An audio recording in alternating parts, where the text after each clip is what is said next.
अस्सलाम वालेकुम व्यूअर्स, मैं होती और आप देख रहे हैं मेरा यूट्यूब चैनल फेसबुक पे स्पोर्ट्स कॉर्नर पाक। आई होप आप लोग सब खैरियत से होंगे।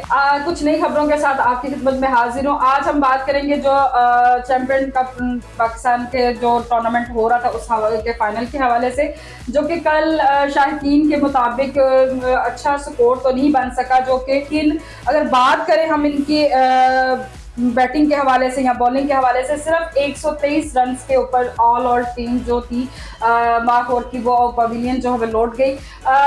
टॉस जीतने के बाद जो माहौर ने अपनी बैटिंग का जो है वो डिसीजन लिया कि हम बैटिंग करेंगे, लेकिन फखर जमान और जैन जिन्होंने स्टार्टअप लिया, लेकिन तीसरे ही ओवर में जैन जो है वो मोहम्मद हसनैन की बॉलिंग का शिकार हुए और पवेलियन लौट गए। और 6वें ओवर में कामरान गुलाम जो है वो अली ने उनको आउट किया। फखर जमान और हबीबुल्लाह ने थोड़ा सा इस चीज को मैच को थोड़ा सा बनाने की कोशिश की, लेकिन महज 82 रन के ऊपर जो है वो हबीबुल्लाह भी जो है वो पवेलियन लौट गए। और इसके बाद अगर हम 122 के मजमूई स्कोर के ऊपर ऑल आउट टीम जो सिर्फ 33 ओवर्स में ही सारी जो टीम थी वो अपने जो इख्तिताम पजीर हुई। और अगर बात करें 18 ओवर्स में ही इस पूरे मैच का 122 मजमूई स्कोर को विन कर लिया था।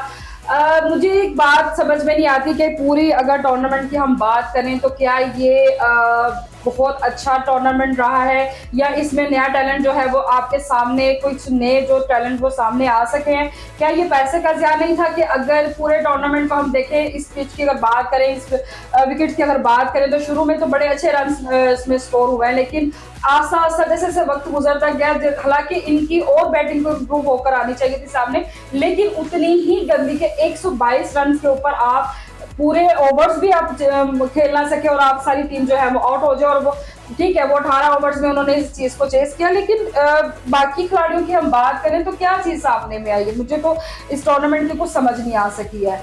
खैर, इसी के साथ मैं इस बात को कंटिन्यू करती हूँ। आज से हमारे साथ ज्वाइन किया है हमजा ने, और आज मैं इनके साथ, आज से जितने भी हमारे प्रोग्राम्स होंगे वो हमजा के साथ होंगे। हमजा, अपना इंट्रोडक्शन करो। Thank you so much. ये है कि मैं स्पोर्ट्स राइटिंग करता हूँ और इसके अलावा जो है एनालिस्ट हूँ। एज आ स्पोर्ट्स के मतलब काफ़ी जो है वो खबरें और तज्ज़िया और तबसरे करता रहा हूँ इससे कबल।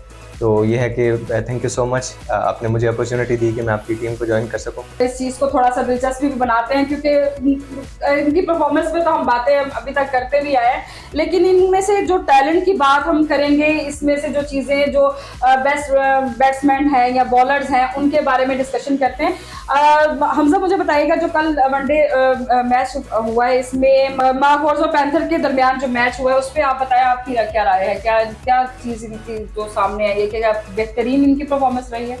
देखें, जैसे कि आपने इंट्रो में डिस्कस किया कि शाकीन की बहुत ज़्यादा तवक्कुआत थी कि जो है वो 350 370 जो है वो रन्स होंगे। काफ़ी बड़े नाम शामिल थे, जो है जैसे फ़खर जमान हो गए, इफ्तिखार अहमद हो गए, कामरान गुलाम हो गए, अब्दुल समद जो है उन्होंने एक बड़ी ज़बरदस्त इनिंग खेली थी, वो भी थे, और भी जो दिगर थे, बिस्मिल्लाह खान थे।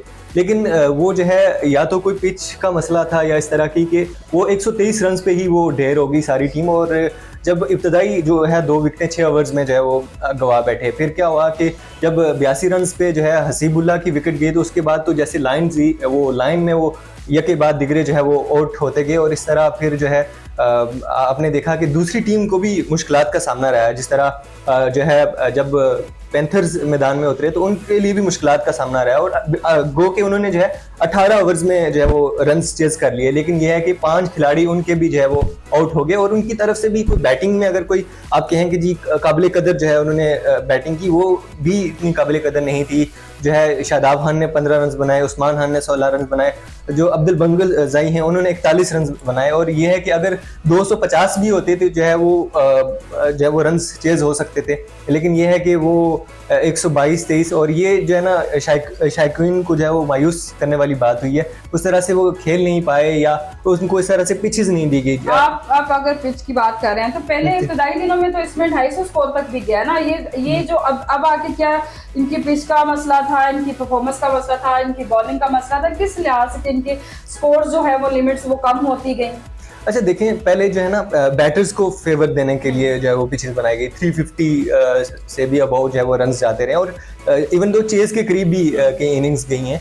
तो ये है कि वो फिर आहिस्ता आहिस्ता उन्होंने स्लो डाउन किया। पहले जो है बैटर फ्रेंडली बनाई पिचेस, फिर उसके बाद जो है वो बॉलर फ्रेंडली जो है उन्होंने पिचेस बनाई, और फिर ये था कि अब जो पिचेस थी वो इंतहाई नाकस थी। और पिछले अगर हम पैंथर्स और जो मारहॉर्स का पहले भी एक मुकाबला हुआ था फाइनल से पहले, उसमें भी इतने ही तकरीबन रन्स और यही मारहॉर की यही सिचुएशन रही थी। आल्दो बड़े नाम शामिल थे लेकिन वो कोई हाथर खा जो है वो परफॉर्मेंस नहीं दिखा सके। मुझे लगता है कि जो बॉलर फ्रेंडली होने की वजह से जो है वो काफ़ी मुश्किलात का सामना है, और ये है कि आने वाले वक्तों में शायद वो जब पाकिस्तान में चैंपियंस ट्रॉफी होगी तो वो उसी तरह ये जो अब हमें पिचेस नजर आई हैं तो इसी के मुताबिक वो बनाएंगे, मतलब 250 260 वाली। तो इस तनाज़े में शायद वो खिलाड़ियों को टेस्ट करना चाह रहे थे, और खिलाड़ी तो बुरी तरह से एक्सपोज हो गए वो स्लो पिचेस पे वो बिल्कुल इस टूर्नामेंट में इनके फाइनल में शादाब, इफ्तिखार, फखर जैसे प्लेयर्स थे, क्या इनको आगे चैंपियन ट्रॉफी में कंसीडर किया जा सकता है?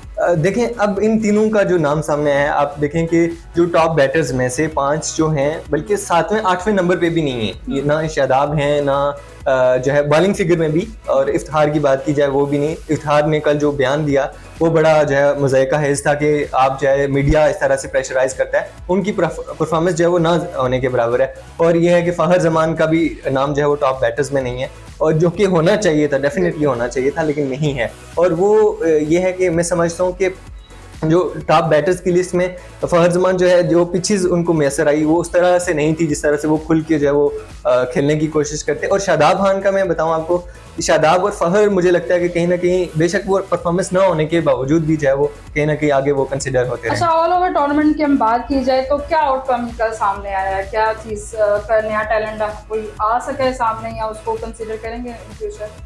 मुझे लगता है, देखें अब ये है कि मुझे लगता है कि पैसे ज़ाया करने वाली बात हुई है, क्योंकि कोई एक प्रॉपर आप किसी एक शख्स का भी नाम बता देंगे जी बहुत अच्छा उसने परफॉर्म किया या बहुत वो जो है वो नया लड़का कोई सामने आया, पुराने जो है उन लोगों ने परफॉर्म किया। हाँ, कुछ जो बैटर्स थे जो डोमेस्टिक में मुसलसल परफॉर्म कर रहे थे, जैसे कामरान गुलाम है, तैयब ताहिर हैं, और जो एक अब्दुल समद की एक इनिंग जो है मैं उनको हाईली रेट करता हूँ।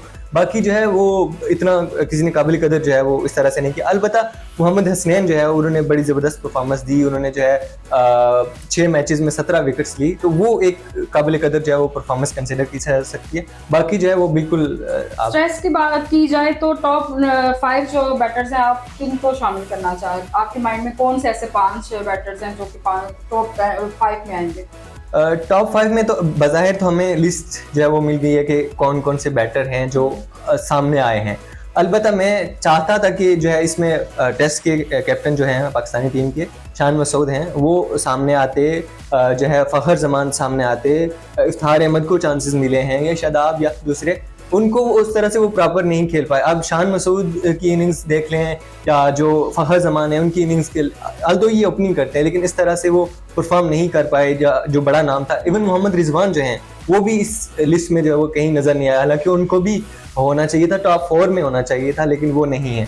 अब जब स्टैट की बात की जाए तो उस्मान खान जो है वो सबसे टॉप बैटर हैं, और जब डोमेस्टिक की बात की जाए तो डोमेस्टिक में वो बिल्कुल परफॉर्म तो उनसे होता नहीं है। डोमेस्टिक में तो परफॉर्म करते हैं, मतलब नंबर ऑफ सेंचुरीज मारते हैं, लेकिन जब वो इंटरनेशनल लेवल पे जाते हैं तो वो उनकी भी जो है इस तरह से। फिर कामरान गुलाम ने जो है दूसरे नंबर पे हैं, 250 रन किए, तीसरे पे हैं जो है तैयब ताहिर हैं, उनने भी अच्छा परफॉर्म किया, लेकिन उनकी जो एक बड़ा मसला है वो स्ट्राइक रेट का है। 82 का उनका स्ट्राइक रेट है, 82 का वनडे में जो है, इवन अब तो टेस्ट में भी जो है वो इतना जो है वो मेंटेन किया जाता है जो दूसरे प्लेयर हैं, लेकिन वो जो है उसको मेंटेन नहीं कर सके। साइम अयूब ने जो है वो अच्छा परफॉर्म किया है, और मैं समझता हूँ कि साइम अयूब का और बाबर आजम का जो है वो कम बैक हुआ है। बाकी जो खिलाड़ी हैं उन्होंने परफॉर्म किया, और वो उन लोगों ने परफॉर्म किया जो इंटरनेशनल में परफॉर्म नहीं कर सकते, या उनका जो है स्ट्राइक रेट। अच्छा, टॉप बॉलर्स की बात की जाए तो मोहम्मद हसनैन जो हैं टॉप पर हैं, और बड़े बड़े नाम इसमें शामिल नहीं है, इसके बारे में आप क्या कहोगे? अच्छा, ये है कि मोहम्मद हसनैन ने जो है बहुत अच्छा परफॉर्म किया। एवरेज की बात की जाए या इकॉनमी की बात की जाए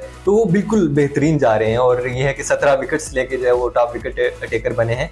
कल जो है वो मैन ऑफ द मैच भी थे और मैन ऑफ द टूर्नामेंट भी थे। तो ये है कि, लेकिन फिर दूसरी तरफ आप देखें कि उनको जो टेस्ट मैचेस होने जा रहे हैं पाकिस्तान और इंग्लैंड के, तो उसमें वो कंसिडर नहीं किया गया या चांस नहीं दिया गया, और ये है कि उनका डेफिनेटली कम बैक हुआ है। फिर जो है कोई उसके अलावा कोई काबिल कदर जो है आप नहीं कह सकते। बाकी जो सब जितने भी हैं, जांदाद हो गए, जाहिद खान हो गए, और दूसरे जो प्लेयर हैं, इवन शाहीन अफरीदी ने 9 विकेट्स लिए हैं 17 के बाद, जो 10-10, और शाहीन अफरीदी की 9 विकेट्स हैं।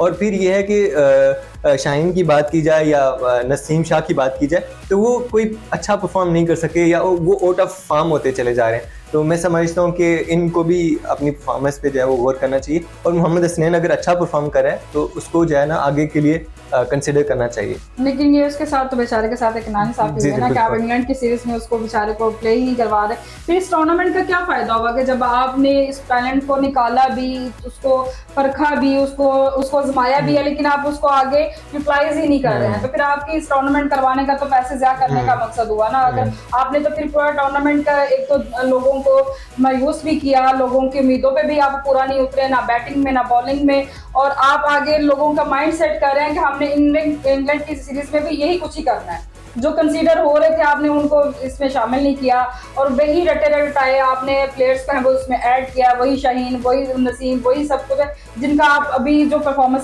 सब आप लोग देख ही रहे हैं। इवन के शाहीन इंजर्ड होने के बावजूद भी इस चीज़ को प्ले करते रहे, आगे इंग्लैंड की जो सीरीज है उसमें भी उनको शामिल किया गया। ये चीज़ें तो हमारी पता नहीं पाकिस्तान में कब जो है वो सेटलमेंट होना शुरू होंगी, कब चीज़ों को वो एक लाइन अप करेंगे इन चीज़ों को। खैर, इसी के साथ आज के ब्लॉग का हम एंड करते हैं। हमारे चैनल को सब्सक्राइब कीजिएगा, लाइक कीजिएगा और शेयर कीजिएगा। बहुत शुक्रिया आपने मुझे मौका दिया। थैंक यू सो मच नाजरीन का भी। अल्लाह हाफिज़।